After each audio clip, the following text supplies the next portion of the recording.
Hello everyone, welcome to our YouTube channel engineers academy. तो friends, आज मैं आपके लिए बहुत ही इंपॉर्टेंट अपडेट लेकर आया हूँ। थोड़ा सा लेट है लेकिन अपडेट बहुत ही इंपॉर्टेंट है और अपडेट के अंदर बहुत सारे इंपॉर्टेंट पॉइंट्स हैं जो आपको देखने पड़ेंगे। थंबनेल से आपको पता ही चला होगा कि किस चीज़ के बारे में बात करने वाले हैं। जो न्यू रिक्रूटमेंट है 2021 SI यानी कि सब इंस्पेक्टर पुलिस डिपार्टमेंट की, JKP की, तो उसके रिलेटेड जो नोटिफिकेशन हमारे पास आई है, सारी चीज़ें नोटिफिकेशन में क्या क्या चीज़ें हैं, सारी चीज़ें वीडियो के अंदर जानेंगे। ठीक है, तो वीडियो को एंड तक वॉच करना। तो सबसे पहली जो चीज़ है वो ये है कि इस बार जो एग्ज़ाम कंडक्ट करेगा वो है JKSSB। अब JKP खुद एग्ज़ाम कंडक्ट नहीं करने वाला है, तो डायरेक्टली JKSSB इस एग्ज़ाम को कंडक्ट करेगा। और जो भी रिक्रूटमेंट के अंदर जो भी फिर यानी कि अपडेट्स होंगे या फॉर एग्जाम्पल उसमें सिलेबस होगा या नोटिफिकेशन जो है रिक्रूटमेंट की वो आगे जो आएगी, तो सारी जो चीज़ें हैं वो JKSSB की तरफ से आपको मिलती रहेंगी। ठीक है, उसकी ऑफिशियल वेबसाइट जो है JKSSB, वहाँ पे आपको सारे अपडेट्स मिलेंगे। सो ये इनका कहना है। और इसके अंदर क्या क्या नए रूल्स हैं, सारी चीज़ें हम जानेंगे। पहले हम रूल नंबर 174 को देख लेते हैं। All vacancies of SI to be filled up direct recruitment in the direct quota shall be referred to JKSSB in terms of SRO 166. This was rule 174. उसके बाद रूल 175 के अंदर फॉर डायरेक्ट अपॉइंटमेंट्स, यानी कि जो भी डायरेक्ट अपॉइंटमेंट्स फिर होंगी एग्जामिनेशन के बाद, आपके जब एग्ज़ाम होगा, जब फिजिकल टेस्ट होगा, उसके बाद जो अपॉइंटमेंट्स होंगी वो मतलब इस साल के बिगिनिंग में, क्योंकि JKP क्या करता है हमेशा कि जो कोर्स होता है intermediate course in public school police training school में होता है, वो हमेशा हर साल 1 अप्रैल होता है every year.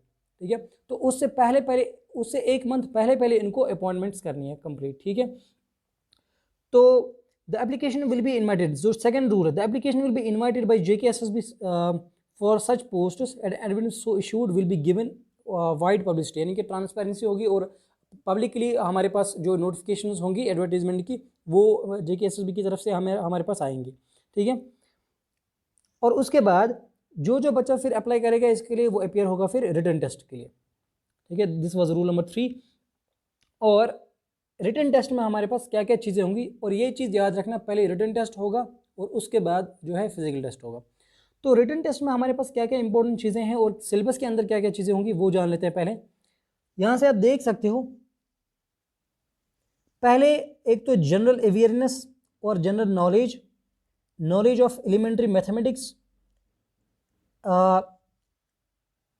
Understanding and usages of IT यानी कि कंप्यूटर्स का, analytical aptitude, ability to observe and distinguish patterns, यानी कि एप्टीट्यूड और रीजनिंग दोनों चीज़ें इसमें हैं, और basic knowledge in English and such other attributes that are considered relevant for the post. जो भी चीज़ें यानी कि वो सिलेबस के अंदर होंगी जो इस पोस्ट के रिलेवेंट हैं as per the prescribed eligibility qualification. And the fifth rule है, the number of candidates to be selected in the appearing in physical test. और उसके बाद जब रिटन टेस्ट आपका होगा उसके बाद आपका फिजिकल टेस्ट होगा, और फिजिकल टेस्ट में 6 टाइम्स बंदे होंगे appear as compare to the written test. यानी कि क्या मतलब, और हर कैटेगरी के, इन ईच कैटेगरी, मैं जनरल की बात करूंगा फॉर एग्जांपल, जनरल कैटेगरी की नहीं, मतलब मैं जनरल बात करूंगा।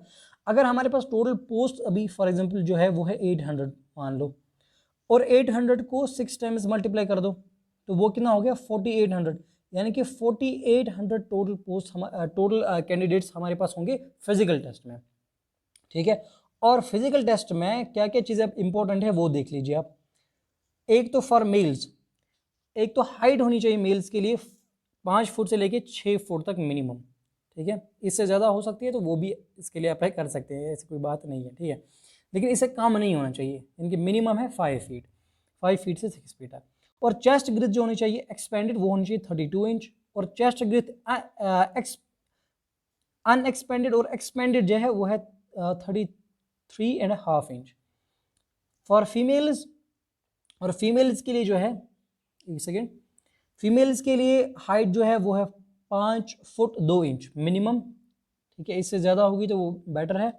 Provided for the candidates belonging to the Gorkha community, जो गोरखा कम्युनिटी के हैं उनके लिए 2 इंच का रिलैक्सेशन है। ठीक है, 7th पॉइंट जो है, the candidates who meet the above physical standard shall be required for undergo physical endurance test which shall consist of. Physical endurance test में फिर क्या होगा, उसके लिए मेल्स में एक लॉन्ग रेस होगी 1600 मीटर, यानी कि 1.6 किलोमीटर की रेस होगी, 6.5 मिनट में ये कंप्लीट करनी पड़ेगी, यानी कि 6 मिनट्स और 30 सेकेंड्स में इस रेस को कंप्लीट करना पड़ेगा। और फिर पुशअप्स करने हैं 20, और उसमें एक साइकिल जो होगा वो है जब आप पुश अप एंड डाउन जब करते हो तो वो एक काउंट किया जाएगा, ठीक है। और फीमेल्स के लिए 1600 की नहीं बल्कि 1000 मीटर्स की रेस है, यानी कि 1 किलोमीटर उनको दौड़ना पड़ेगा 6.5 मिनट में, ठीक है। तो थोड़ी सी रिलैक्सेशन है यहाँ पे फीमेल्स के लिए। और शॉर्ट पुट 4 kg का, यानी कि वो एक बॉल होती है, 4 kg की बॉल होगी आपके पास, और वो आपको 14.5 फीट तक 3 अटेम्प्ट्स में आपको वो पार करनी पड़ेगी, ठीक है। And after the physical test ये होगा क्वालिफाइंग नेचर के, यानी कि जो इसमें क्वालिफाई होगा, और क्वालिफाइंग नेचर के लिए क्या होगा, एक टीम बुलाई जाएगी JKSSB की तरफ से जो in consultation with the government in home department होगी। और नेक्स्ट इंपॉर्टेंट पॉइंट जो है वो ये है कि जो JKSSB है उनको मॉडर्न टेक्निक्स यूज़ करनी पड़ेगी इनके लिए, यानी कि जब वो एंड्योरेंस टेस्ट लेंगे, फिजिकल एंड्योरेंस टेस्ट, तो उसमें उनको मॉडर्न टेक्निक्स यूज़ करनी पड़ेगी, और फिजिकल टेस्ट के लिए भी। यानी कि तो फॉर एग्जांपल जब रेस होती थी तब वो शूज़ में एक चिप लगाते थे, तो जो मोनिटाइज कर था कि कितने मीटर से दौड़ा है, तो एग्जैक्टली उससे क्या होता था, उससे ट्रांसपेरेंसी रहती थी कि इसमें कोई गड़बड़ नहीं है, कोई चीटिंग नहीं है। तो ये चीज़ उनके लिए मैंडेटरी है। और लास्ट पॉइंट जो है रूल नंबर 175 का, वो ये है कि कैंडिडेट्स का बाद में जो सिलेक्टेड कैंडिडेट्स है JKSSB उनका एक मेडिकल फिटनेस टेस्ट लेंगे, जो बाद में JKP को वो प्रोवाइड करेंगे कि बच्चे जो हैं, कैंडिडेट्स जो हैं मेडिकली फिट हैं, ठीक है। सो ये लास्ट पे होगा, यानी कि एग्जाम्स के बाद ये होगा, ठीक है, फिजिकल टेस्ट के बाद। अब हम बात करेंगे रूल 176 की। तो रूल 176 में क्या क्या आता है, एक तो पहली जो चीज़ है वो क्वालिफिकेशन है, यानी कि जो SI के लिए डायरेक्ट अपॉइंटमेंट क्वालिफिकेशन है वो क्या होनी चाहिए। पहली चीज़ इसमें क्या होनी चाहिए, he holds a bachelor's degree of recognised university. आपके पास एक बैचलर्स डिग्री होनी चाहिए रिकॉग्नाइज्ड यूनिवर्सिटी से, और आप डोमिसाइल होनी चाहिए JNK के। एंड थर्ड, आपकी एज बिलो 18 नहीं होनी चाहिए, इनके 18 क्रॉस होना चाहिए, और 28 क्रॉस नहीं होना चाहिए। ये यहाँ पे एक प्रॉब्लम है कि अगर आपकी एज 20 क्रॉस है तो आप इसके लिए अप्लाई नहीं कर सकते। हो सकता है आगे इसमें कोई अपडेट आए कि थोड़ा सा इसमें रिलैक्सेशन होना चाहिए था, क्योंकि 28 जो है बहुत कम है, क्योंकि ऑलरेडी 1-2 साल हमारे ज़ाया हो चुके हैं कोविड की वजह से। तो हो सकता है अगर हम क्लेम करेंगे इनको, हो सकता है इसमें थोड़ी सी रिलैक्सेशन हमें मिल जाएगी, लेकिन 20 क्रॉस फिलहाल नहीं होना चाहिए। क्लियर। उसके बाद अगर कोई पुलिस में एक्स सर्विसमैन है तो उसके लिए एज लिमिट जो है वो 2 साल का थोड़ा सा उन्हें रिलैक्सेशन दिया है कि 30 ईयर्स, अगर कोई एक्स सर्विसमैन है उसके लिए 30 ईयर्स भी अगर वो एज होगा तो उसमें वो अप्लाई कर सकता है।